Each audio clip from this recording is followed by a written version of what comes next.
The year was 1976, when writer Paul Schrader and director Martin Scorsese collaborated to make a film called Taxi Driver. Little had they imagined that it will go on to be considered as one of the greatest films of all time. Robert De Niro delivered an excellent performance as Travis Bickle, a cab driver driven to insanity by loneliness. Listen, you fuckers, you screwheads. Here is a man who would not take it anymore. A man who stood up against the scum, the cunts, the dogs, the filth, the shit. Here is someone who stood up. Since then, Travis Bickle has been the subject of numerous character studies and remains one of the most popular characters in cinematic history. 38 years after the world met Travis Bickle for the first time, Lou Bloom came by.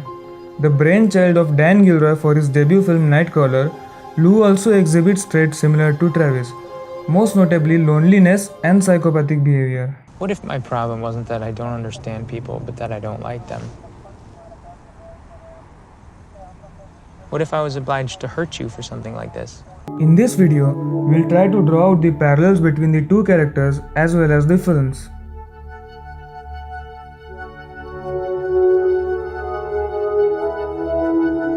Without even watching the movies, the first similarity that you can find out between the two are their posters.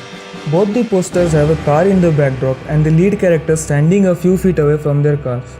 The car is the most valued possession for both the characters and is essential to their livelihood. Note how both the posters are shot in the dark because they work night jobs. A few minutes into both the films and you'll come across a scene where the lead character tries to get a job for himself. I work anytime, anywhere. We work Jewish holidays? Anytime, anywhere. I'm looking for a job. In fact, I've made up my mind to find a career that I can learn and grow into. Who am I? I'm a hard worker. I set high goals, and I've been told that I'm persistent. Notice how in both the scenes, the employer is sitting behind a desk, while our lead characters are standing in front of the desk and expressing their willingness to work in any given situation. One of the early scenes in Taxi Driver involves Travis looking out at the streets of New York while driving. All the animals come out at night. Whores, skunk pussies, buggers, queens, fairies, dopers, junkies. He is disgusted by the filthy people in the city, and later in the film, his psychopathic actions are partly instigated by his desire to get rid of this filth.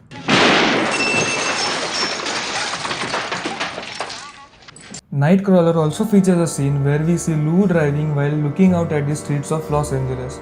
He sees a red car in a lavish showroom, but at the moment doesn't have any money to own such a car. The car represents his lust for money, which is a driving factor of his psychopathic behavior. Of course, once he has enough money, he waits no longer to buy the car of his dreams. Now let's move on to one of the major themes of Taxi Driver. Loneliness has followed me my whole life. Everywhere. Bars and cars. Sidewalks, stores, everywhere. There's no escape. And God's a lonely man. Travis is a loner. He doesn't have any real friends and isn't in touch with his family. He lives alone in his apartment and spends most of his time writing in his diary or watching television or adult films. He has poor social skills and struggles to fit in with the society. While loneliness isn't a major theme in Nightcrawler, the character of Lou Bloom enjoys loneliness. Much like Travis, he lives alone in an apartment with no friends or family by his side. His apartment is always dark, even when you can see daylight outside his windows. In all the scenes shot during daylight, you'll always see him wearing sunglasses. It's as if he has an affinity for darkness. But unlike Travis, he doesn't have poor social skills. He has an ability to charm people. I can tell by your tie, it's Friday. He chooses to be lonely because he likes being lonely. Now let's have a look at the women in their lives. Travis and Lou express romantic interest in strong, confident and independent women. Lou is interested in Nina even though she is much older than him. Travis falls in love with Betsy, who works as a campaign volunteer. Both the women are seemingly good at what they do and carry themselves with panache. Lou takes Nina on a date to a restaurant where he exerts leverage over her and blackmails her into sleeping with him. Travis also takes Betsy on a date to a restaurant where they seem to establish a connection, but he ruins it upon their next date when he takes her to a porno theater.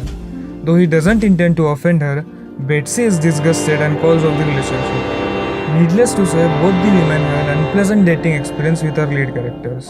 It's also interesting to note that both Nina and Betsy are dressed in white when our characters encounter them for the first time. While this may have no significance in Nightcrawler, the white dress serves an important purpose in Taxi Driver. The white dress is used to give Betsy an angelic appearance in the eyes of Travis.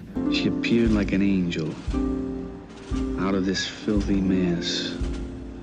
She is alone. They cannot touch her.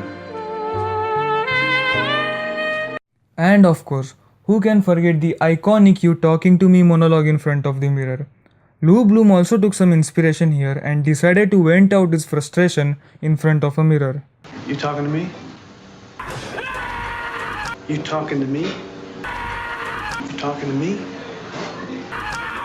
Who the fuck do you think you're talking to? These scenes in front of the mirror offer us a glimpse into their psychopathy. Both the characters reveal their full-blown psychopathic nature in a bloody shootout scene in the climax. Owing to loneliness, rejection, and disgust about the filth around him, Travis slowly descends into insanity. He sets out on a bloody rampage, believing his actions to be heroic while they are nothing but psychotic. This psychopathic state results in a lot of bloodshed. Lou, on the other hand, is so hungry about money and fame that he doesn't display even a slightest hint of conscience.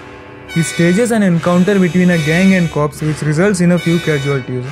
He even tricks his partner into death just because he exerted leverage over him. If this isn't psychopathy, I don't know what is.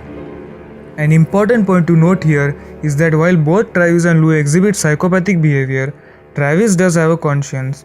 He is not a wicked man. He is just a lonely guy and the loneliness takes a toll on him.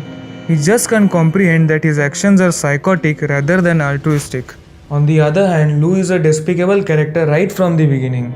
In the very first scene of the film, we see him attacking a guard to steal his watch. He even rigs his rival's van just to get rid of him.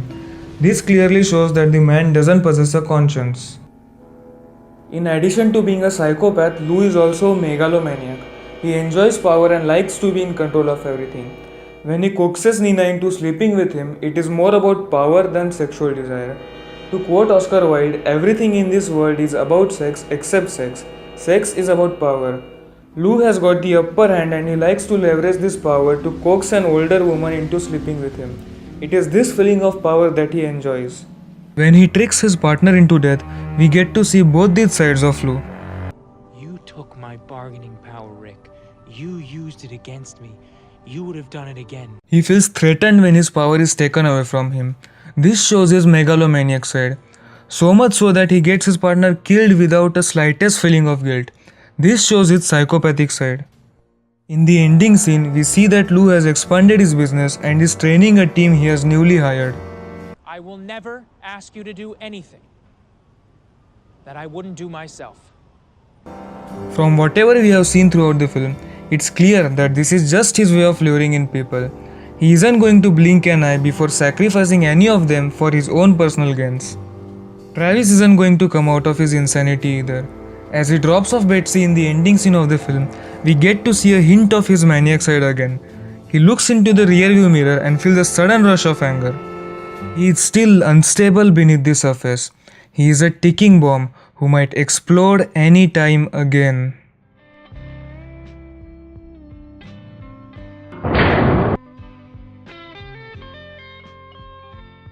Hey guys, thanks for watching the video. This is a new channel and if you like our content, don't forget to like, share and subscribe.